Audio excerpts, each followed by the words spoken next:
So we are here at the Truth Treason Gala Screening, and I'm chatting to one of the lovely people here. Just give us your name and who you play in the film. Ferdinand Mackay, I play Karl-Heinz Schnubbe, one of the resistance fighters. So, for folk who haven't seen the film yet, what is it we need to look out for when you come on screen? What do we need to look out for? From you? I'm a rascal at the start. I get into a lot of fights. I'm a bit of an idiot, but then I become a dedicated, loyal resistance fighter and deeply kind of loyal friend by the end. So he's got a nice arc of being kind of like a dafty at the start and then more kind of serious and grounded by the end. So it's a nice journey. So it's kind of a journey of you as the character in the film. You're actually moving through, I suppose, from bad to good in a sense? I wouldn't say bad at the start, but just maybe like from boy to young man, really. From like, I don't know, just bravado to loyal friend. Yeah. Which is part of life. We go through life and it changes over life in situations, doesn't it? Yeah. A situation like that will definitely, like, you know, make you way more experienced and kind of, make you become an adult even when you're so young. So he's a boy at the start and then he turns into a young man, I think, who has conviction and loyalty and courage. Again, for folk who haven't seen this is Nazi Germany. Yeah. How did you get into the mindset of being in that decade? Because obviously this is 2026. How did you get into the mindset of acting in 60, 70 years ago? Watching loads and loads of projects, TV series, films, everything I could get my hands on that was like set in that time I was watching just to fully absorb it. And Matt, the director, kindly gave me the book that my character, the real guy, Karl-Heinz Schnubbe, wrote about the whole story, his version of the story. And he gave me that book and I was reading snippets of that just to kind of get more into character and stuff as well, without overwhelming myself, because it's like, I didn't read the whole thing because I didn't want to... It's a lot, yeah. It's also about realising that the story is a condensed version of that, and you make it your own, you know, you make it what you can in the time that you have. For folk who are thinking, should I watch this, shouldn't I watch this, will I enjoy it? Why would they want to come and watch this? Because it's something universal. You can place that kind of scenario into any time in history, and that moves people, that inspires people to stand up with courage and conviction against something, you know, that seems out of your control. But you know, if you do your little part, you know, that does have an impact on the bigger system, and you can literally translate that to nowadays wherever you are as well. So even just have that kind of inspiration and to move you as an audience member, I think is really important. So I think everyone's going to at least take that from it, like, you know, just human bravery, human courage, human conviction. I think that's great. It's perhaps an obvious question, but please ask him. Was there a part of the film that you perhaps enjoyed the most afterwards? Yeah, I really enjoyed the kind of lead up to the end where Helmut, the main character, really just like fights his ground and doesn't give up his two best mates' names to the Gestapo, to the secret police, and he just like, he's such a loyal, courageous young man. He was like 15, 16 at the time, so that whole lead up to the end where he really, like, you know, stands up for us and cares for us, and by the end the courtroom scene's a really strong scene as well. That one's a good one to look out for. Cool. I mean, courts always are. It's that tension of prosecution and defending and all that sort of stuff. And thank you very much. It's really enjoyable. I haven't seen the film, and I'm really looking forward to it. Fantastic. What do I need to look out for today? You mean in the film? Yeah. Just think about what you would do in that scenario. What would you do? What would you do if you were putting that into that scenario? And that kind of just gives it this whole other layer of reality and authenticity that makes it, because it's based on the characters. There's not like a lot of kind of action that you would think of when you think of World War II. It's mostly about the characters and their decisions, their dilemmas with what way to go and how do you stand up, you know, in a peaceful way. So just think about how courageous that is. Yeah. Appreciate your time. Have a good night. Thank you. You too. Thank you. I'm here with another amazing cast and crew here of Truth and Treason Gala Screening. So for my listeners, what's your name and who is it you're playing in this film? My name is John Foss. I'm one of the producers on Truth and Treason. Oh, cool. So you're making it all come together and all breathing life in a different way. Yeah, filmmaking is a communal effort at times. It's this wouldn't be possible without my team of producers: Russ Kendall, Matt Whitaker, writer-director, also a fellow producer on the film, and Ethan Vincent, co-writer on the film. It was definitely a team effort to get this made and where it is now. Truth and Treason, obviously it's coming out. I think it's been out for a while in some countries, so people are starting to get the idea it's out about. As the producer of the film, what is it that you want or would hope for people to be able to take away for themselves having watched the film? Yeah, that's a great question. What I hope people will take away from this film after watching it is basically, doing what you can makes a world of difference. Helmut, he was 16 when he started this resistance movement, and he lived in Hamburg, Germany, which is not the capital of Germany at all. He learned the truth of what was going on in World War II. He just felt like he had to do something, and he did what he could. He basically just wrote the truth, what he learned from learning. He wrote the truth from what he learned hearing the broadcasts in German from the BBC. They were legal broadcasts. He was able to tune in on an illegal transistor radio and hear the truth of what was actually happening in the war. And so he took notes of that, and he wrote that down on leaflets, and he dispersed those all throughout Hamburg. And that seems very simple, but he did what he could, and I hope that people can take away from this film is just realize that wherever you are, you can just do something, wherever you are, and that can make a loads of difference. Look, we're here decades later telling his story, a story of courage and bravery, and I think that matters in this world that we're living in now. It's important to stand up for what you believe in, and even if it's small and simple things. You got involved as a producer. Some folk might think, what does the producer do? What does the director do? So what is the role of the producer against... I know one of my presenters will be chatting to the director and the show. But what does the producer actually do to bring the life into the film? Well, I get asked that question quite a bit. What does a producer, even my mom sometimes asks me, what does a producer do? Like all of these other jobs that you would oversee when you build a house, and that's kind of like what a producer does. Our job is to mainly find the story, bring together the creative team, to put it all together, and to make sure that everything that you see on screen is meeting the budget. So. Everyone's got a budget to think about. So it's kind of the framework of all the parts have to come together. Absolutely. The producer's kind of saying, this can go over here, that can go over there, and then it starts to come to life. Yeah, it's very managerial at times. I mean, the day-to-day can feel like that. But it's, think of it as a COO or a CEO. That's definitely what our job is on any film or any TV show that we produce. How did you find yourself involved in this particular project? So I joined the team, I joined this team in 2007 as producer. So this has been in the works for a very long time. Matt Whitaker made a documentary for PBS in 2002, and of that documentary he realized there's a movie here. And so he started writing the script, and then I joined him in 2007, just a few years after he started.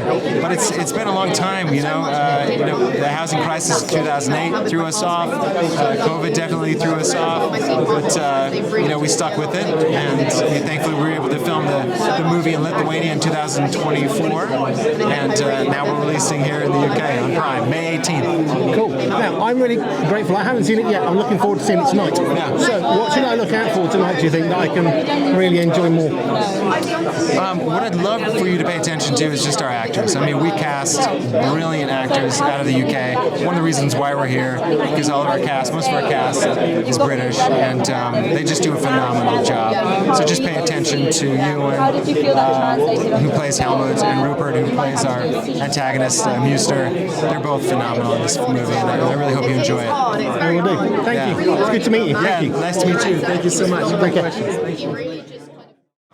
So we are still here at the Truth and Treason screening here in Leicester Square. I've got another lovely person in front of me. So, what's your name and what's your role in this film? My name's Ethan Vincent, and I'm the co-writer of Truth and Treason. I worked with Matt Whitaker for a long time to create this beautiful story. So for folk who are thinking, how many co-writers do you need? What's the role of the co-writing? Where does that sort of fit into the making of the film? That's a really good question. I would say that with co-writing, it's all about putting the ideas together. So we started at the beginning and we continued till the movie was made. And so we were constantly in dialogue with each other, constantly in contact, and we really did map out the film together. And we gave ourselves writing assignments, we reread it, we were very committed to a schedule at the beginning, and we created an incredible partnership and an incredible friendship at the same time. And so it turned out to be one of my best collaborations ever. So. You said you worked with Matt, the director, for a while. What sort of length of time is that now? Yeah, so we started about 20 years ago in writing this screenplay. Yes. So it's taken a long time. But I actually was a film student when we were editing his documentary on Helmut Hübner. So the original documentary is called Truth and Conviction, and it actually tells the true story of Helmut Hübner, and it was told through the last survivor, Karl-Heinz Schnibbel. And so he approached me because I spoke German, and he had interviewed two individuals who only spoke German. One was the famous Nobel laureate Günter Grass, who wrote one of the novels that talked about Helmut Hübner, and I helped edit it. So I was a film student, and while we were editing, occasionally he would say, this would make a great film. And I agreed with him. I'm like, yes, absolutely. And he started talking to me about some of the scenes, and sometimes I'd go, I don't know about that. That didn't really happen in Germany. I grew up in Germany and learned a lot about World War II. And we just kind of started a dialogue until eventually we kind of looked at each other and said, we should probably write this together, shouldn't we? And we did. So that's where it started. In the film, I haven't seen it, and I'm looking forward to seeing it tonight. I haven't watched it on purpose, even though I could. What would you think I need to be watching out for tonight? Sorry, can you repeat that again? What do you think I should be looking out for through tonight? That's a really good question. I think there is something about the film where you will feel the truth, not only in the history of it, saying this really happened, but you will feel it in kind of the authenticity of how we're portraying Helmut and the flyers he wrote. For a 16-year-old boy to write flyers against Hitler seems, crazy. And there's something that happens in Helmut Hübner where he's more than just spray painting, aggressive sayings or these kind of, difficult. I don't know. What I think is important is understanding that Helmut Hübner is a real character, and he gave his life for writing these flyers. He truly believed that he could change the mind of the German people in Hamburg, and that's what he did for his short life. And I love that this is a true story. Yes. Now, obviously, there's going to be lots of things to try and tell a story, maybe deviates slightly. Yes. I will say that one of the most rewarding things about this movie is that one of the key scenes where Helmut Hübner is in the courtroom scene and he has his final words, those are his actual final words. Wow. Through the eyewitness account of Karl-Heinz Schnibbel and Rudolf Flubbe, who were there, they can attest and they talk about this moment, this incredible moment where Helmut stood up and said his final words to the judge. And that to me is a really important moment, and I'm so glad that that is rooted in facts and history. The thing is, you're trying to write a film about something, you've got to try and make it relevant to people who perhaps don't know that part of culture or that time in history. So you're trying to think about them, but also trying to retain the original flavours of each person and the characters. How would you do that, maintaining the authenticity, whilst also trying to tell it to people who don't know what 1940s Germany was like? That's a very good question, because if you're a nerd and a historian, you will just know what this means, that you're in Germany in 1942, in Hamburg.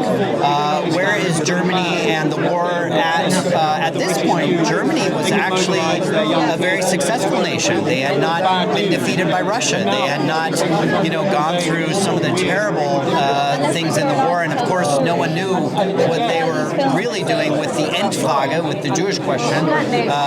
So this was a really interesting time, and so you're not going to nerd out on that, and you're not going to tell the audience that they have to know all these things, but you get a sense that everyone is on board with Germany, but why is this kid against it? What is it? What is it that makes him different?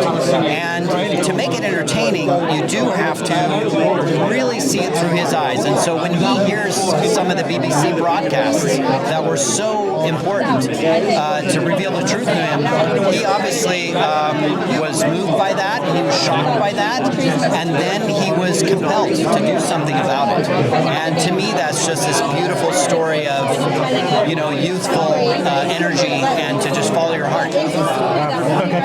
Thank you. I'm looking forward to seeing it. I deliberately didn't watch it even though I could, because I like to go stuff a little bit unprepared. Otherwise, you know what's coming, and it means I can ask the first question rather than the fourth or the fifth. So I'm really grateful for your time. Thank you. Have a fantastic rest of your night. Thank you so much. Thank you. So I'm here at the Truth Treason screening here in Leicester Square.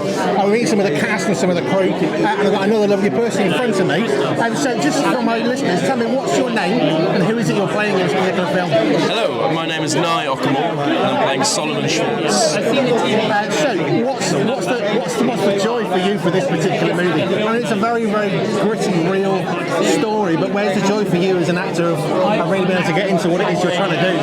I mean, it's an amazing period. It's a terrifying, crazy time to be in Germany as a young man, especially with the context of who he is and his identity, and the fact that he's not wanted, really, obviously. I think the joy was immersing ourselves in that time and approaching it with interest and love and I mean, what a treat. We're all playing dress up, really, aren't we? So. No, I haven't seen this film, so I'm really excited to see this tonight. What would you think I need to be looking out for tonight that I can really get my teeth into? Oh, great question. I hope, hopefully, the camaraderie between the boys.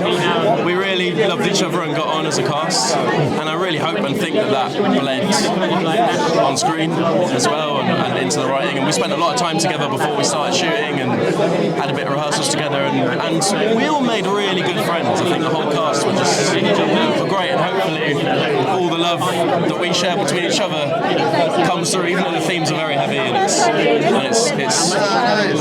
difficult watch sometimes. I think the thing is about friendship, it does translate very well through radio, through cinema, what have you. But it's one of those things that you can't really fake friendship. You can to a point, but of course, if you get on really well, that's gonna blossom elsewhere, isn't it? Completely, it was such a bonus, and I think it was quite a new thing to a few of us, and it was just such an adventure to explore it together and uncover, what you can do on film together, and to be away from home and be in Lithuania and in the summer. It was amazing. It was such a treat. I mean, I don't know how many films you've done. I deliberately don't look this stuff up. Okay. So, how many films have you done before you got to this point to be in a film like this? So this is my first film. Okay, wow. I've done a little tiny bit of telly and a short film before, but it's my first feature set with a character like that. So yeah, it was a massive undertaking and experience. It was amazing. You walk on set for the first time. This is much bigger than TV. I'm guessing there must be a kind of, can I do this? I can do this. I must be able to do this. How do you get into that? All the time, yeah. I mean, every day you go through that. I think every actor will say that. You wake up in the morning and just think, why the hell am I here? Why have they cast me? I can't do that. And then you get there, and especially these guys, producers and Matt, the director, they're so encouraging and held us so well. And like I said, I think we built this wonderful friendship amongst the cast that we all just were really up for it and there and enjoying ourselves. And it was just such a treat. It was brilliant. So your first proper big film. Yeah. How do you feel now you get to see this film? Is it kind of one of those mum on TV moments, or are we kind of past that now? No, it definitely is. I mean, I've got some family here. Definitely is that moment. Yeah, I mean, I haven't seen it either. You haven't seen it yet? No. Are you watching it tonight? Yeah.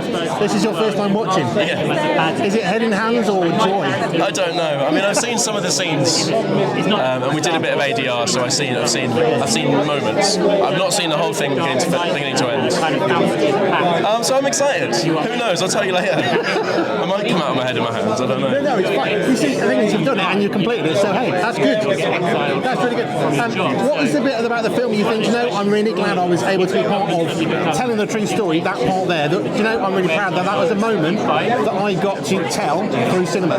Brilliant. That's such a nice question. I think the scene on the rooftop between Solomon and Helmut, which is it's almost a goodbye. I'm not sure they know it at that time, at that moment. It's the last time they see each other. And it's a declaration of what he believes in and stands for and won't give in to. And I think, you know, that scene wrote itself. And that moment, I think, was wonderful. Also, we were harnessed onto the edge of a rooftop in the middle of the night in an abandoned school in Lithuania. It was amazing. So, yeah. No trepidation or fear. It's all fine. So that aside, yeah, it was wonderful. For folk who are thinking, let's go and watch this film then, what would you think they can look forward to, given this is a really hard time in Nazi Germany, given this is 1940, so it's kind of a period film in its own way, why would people want to come and watch this film?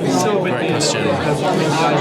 Because it's a warning to us in terms of not repeating history and allowing the terrible things that happen in this film to each other, and it's an exploration of that. I know that's not very fun, but it's also an exploration of friendships, of love, and the enduring bonds that people hold in order to uphold each other's memories. I think. That's deep. That's good though, but films can change lives in really good ways, so I'm always fascinated, why would people want to watch a film? Right, yeah, that's a great question. There's loads of reasons. Yeah, there's loads of reasons. And I love exploring that one, because I don't know. So I can ask this without any kind of, I'm going to lean a certain way. Right, It yeah. makes it much easier. Also, it's an amazing time, isn't it, in history, and it's a terrible, scary, insane moment, and anything. It's just a fascinating time in history to get into. Yeah. Thank you. I'll go and let you prepare to see yourself on cinema for the Thank you first very time. much. Thank you. It's been a privilege to teach you. Thank you. Lovely to meet you. Thank you, mate. Cheers, pal. I play Erwin's secretary, so I'm part of the Gestapo system. And I think it's really important. The question that the film raises is how ordinary people as part of the system are part of the system, and it's how to are you going to be silent, or are you going to do anything about it? Basically to stand up for your values or question what is going on around you. So I think my character represents that, because big systems of aggression and tyranny and power, they need these ordinary people in order to thrive and survive. And these ordinary people, many times, they simply do their day-to-day jobs and not question what is going on around them. So I think I represent that. So, yeah. This is a film that's obviously very hard. It's 1940s Nazi Germany. It's a very difficult part of history. How did you find being an actor within this film, wanting to tell the story, whilst recognising, this is a hard part of time, but we need to tell the story? How did you find yourself able to sort of deliver your lines and really kind of commit to what it was you were doing? I think I was trying to relate in the way that I'm doing my job, this is my job, and I'm not seeing anything further than that, which I think, if we're honest, many people do that today. In a sense that you're either quiet, being complacent, or you're standing up and questioning things or thinking for yourself, which is what this young man, Hubert, he was questioning and trying to fight it, and he was very courageous. And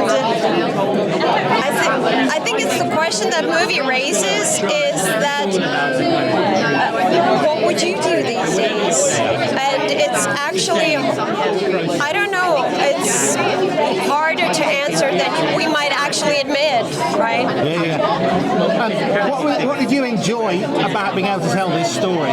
What was the part you thought, I'm really glad I could tell that part of this story? I loved being part of the bigger mechanism and playing the character who doesn't see the bigger picture and how to create that in not portraying the character just being a sheep of a herd, you know.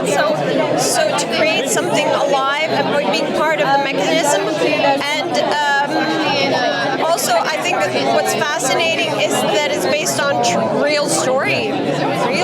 So I think that has the real depth, and everyone on set was amazing because they took it seriously, because it's something that is based on somebody who lived and it was truthful. Yeah. I haven't seen the film, so I'm really looking forward to seeing it tonight. What would you think I should be looking out for in the film that you think, yeah, you need to watch that part? Okay.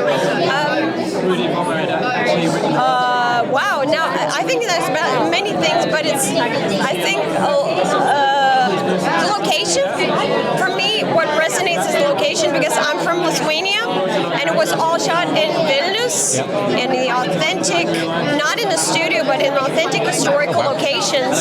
So I think that makes it even more special, at least for me, that makes it even more special. So yeah. Fantastic. Obviously, the film's out tonight. I chatted to a few different members of the cast. Have you seen this film yet? Because I've chatted to a few who haven't, and they're really nervous about watching it tonight. I haven't seen the actual film, so I did watch the series on Angel's platform, so which was amazing.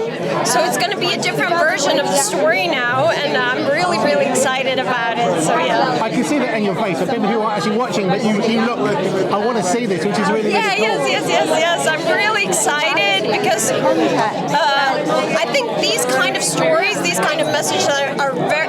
It's not to preach or to lecture, but it's more like a mirror with everything that is going on now in the world. I think people need to be reminded, because history tends to repeat itself. So I think it's a great message, and we need to watch it. Thank you for your time. I'm really grateful, and I'm really looking forward to seeing this tonight. Thank you. I could have watched it before I came, but I chose not to because I thought I'll chat to the folk here, and then I'm going to watch the film. Great choice. So I don't know, and I'm really looking forward to it. Thank you for your time. Thank you. Right, I'm here at Truth Treason. We get to watch the film this evening. We're meeting various of the cast and crew. So for folks listening, what's your name and what is it you're doing within this film? I am Christos Lawton. I'm an actor, and I play Henrik Mons, who is the boss of the lead character Helmut, who runs the propaganda department of the Nazi regime. And so I am the face.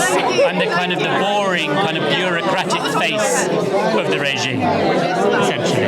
So this is a true story. It's set in the 1940s in a very difficult time of history. How did you find yourself involved in this movie and thinking, I want to get involved in this because the story is important? Yeah, I think a lot of the time when you're auditioning for things, you don't necessarily have a choice of going, I want to be in this. Things come to you, get auditions, and then you audition. Yeah, if you think it's great and you think it's interesting, which it definitely is. I mean, anything in World War II in that period, there's so many fascinating stories to tell, and I just think this is another one that's worth telling. Because it obviously was such an extreme time that you're going to have extreme terrible moments and extreme moments of greatness, which and bravery, which this film is about. For folks who are thinking, should I watch this film? Shouldn't I? What would you say to them to encourage them to you need to watch this film? I think the reason to watch it is to there are so many parallels to what's going on in society now, whether that's in governments or corporations, and essentially it's about speaking truth to power in whatever situation you're in, and how brave you can be and how dangerous that can be at the same time, and acknowledging those things, and that is an interesting topic. It could be your boss, it could be the government or whoever, or the water companies, with all that terrible thing that's going on with that. I'd say it's an important thing to watch. for that reason. Now, I haven't watched it, so I'm looking forward to this. I haven't actually seen this version because this is the film version. Yes, it is. There's also a 4-part version which I have seen. Okay. So I'm looking forward to myself to see. That's great. A few of the cast I've met, I thought, I haven't seen it, and they're nervous and excited and all that. So I haven't watched it. What should I be looking out for in this film? Do you think, you need to really zone into this part of the movie? I don't think there's a specific thing for you to kind of zone into. I think let it wash over you and see where it resonates. I imagine you will see parallels to things that are going on in society today. I like the idea of letting it wash over. Yeah. That's because you need to immerse yourself. Yeah. And you get more out of it. Yeah, and I think also you need to look at things with soft eyes and not kind of try and focus on anything and just see where would you fit in this situation? You know, whose side would you be on? Where would you be? Would you be brave enough to rebel? It's a question for us all. It really is. Yeah. I'm going to let you prepare to watch this. Okay, great. The whole thing. But thank you for your time. Really appreciate it. Nice to meet you, mate. Thank you. See you later. Cheers. I'm here at the Truth Treason Gala Screening in Leicester Square, chatting to some of the amazing cast and crew. I have another wonderful person in front of me. So for the listeners who are tuning in, what's your name and what's the character you're playing within this film? My name's Sam Pamphilon. I play a character called Otto Burnt. He is in the Church of the Latter-day Saints with our lead Helmuth, and he kind of provides a little bit of support to Helmuth in the film that kind of sets him on his journey. I wouldn't say my character propels the whole film, but I mean, you could say. But if you wanted to say that, Andy, you definitely could. Absolutely, the main star is here with me. In terms of the film, it's obviously 1940s Germany. It's a difficult time. I'm saying this to everybody, but it is true and it needs restating. How did you feel about being part of a film which is telling such a dark part of history? It's the first time I've played anyone who really existed, and with that came a little bit of, I don't know, it just felt a little bit more visceral, it felt a little bit more important. Obviously the story is true, we all know the history of the war, we don't know these little intricate parts of the history, so you do feel a responsibility to not mess it up for everybody. But yeah, I mean, it's about people's bravery at what probably would have seemed like an unbelievable thing that was happening at the time. And certainly, I think until recently, we would have thought, we would have been confused as to how it could happen. And I think maybe we're a little less confused as to how it can happen now. So it's very pertinent that we would have this story be told at this time, I think. What would be a takeaway that you would hope people watching this, wherever they might be watching it, what might you hope they would take away from this particular film? They're sitting down to watch it as a family or whatever. What would you hope they might take away? I think there's a lot of conflict in a lot of the characters about the idea of resisting this, the Third Reich. I think a lot of people mentally struggle with it and they kind of appease it for themselves. It's very easy to look back now and see that you should have resisted, and people like Helmuth did resist, and I think resist. If you see it, call it out, resist it. Absolutely. In terms of the film, obviously you go into the film, you have a knowledge about the history a little bit. You know that 1940s there was war, and you might know bits and pieces. What is it you might have picked up in kind of researching the film, or even doing the film itself? You thought I wasn't aware of that, and it kind of, I don't know, it sort of sunk deep inside you. I don't know. Ask me that question again. I'm not sure I fully understood it. 1940 to 1944, Second World War. Most of us will know that there was a war in that time. Different levels of detail we might know about the film or the history type. In terms of you getting into the film, playing the part, did you learn anything of that time, that season, that history, that geography, that you thought, that's important, but I didn't know that? Well, I mean, I think I was obsessed with the Second World War when I was a kid. I think just getting soaked into these little the little intricate stories and the way the art department were incredible.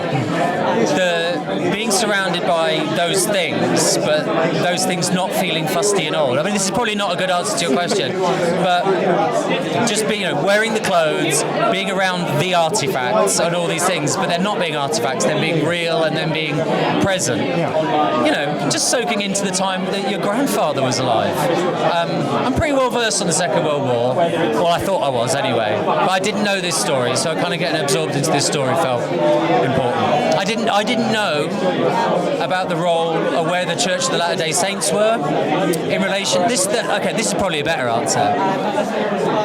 I didn't know much about the Church of the Latter-day Saints. I didn't know that they were in Germany. It was in the 40s, and like a lot of religious places, what they were expected to do and what they had to go through in that time. So I was ignorant about that, and I learned a bit about that. That's like 5 answers in one. There you go. And you said I'm a chatterbox. There you go. None of it was any good. That's fine. Get AI to clean it up. Absolutely, it's fine. We don't use AI. Not Good. Ever. We never use it. I stick it on the magazine, AI free.